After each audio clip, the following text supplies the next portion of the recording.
May 4th, cry out. Exodus chapter 15, verse 25. So he cried out to the Lord, and the Lord showed him a tree. And when he cast it into the waters were made sweet. There he made a statute and an ordinance for them.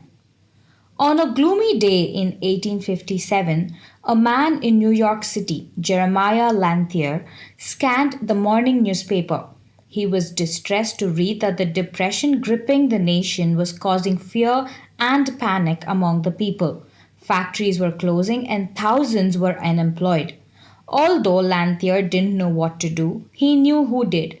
That day he sent a note to all his business acquaintances telling them that at noon a prayer meeting would be held in his office. On the first day, no one came. All alone, he prayed fervently that God would bring about a great change in him and in America.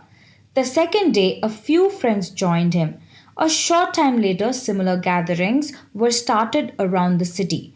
Then, like wildfire, the movement spread to all parts of the country.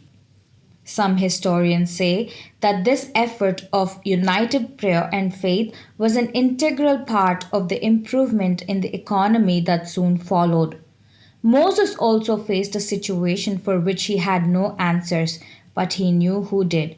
Fervently, he cried out to God, and God showed him what to do. It was not something he would have dreamed up on his own, it was better.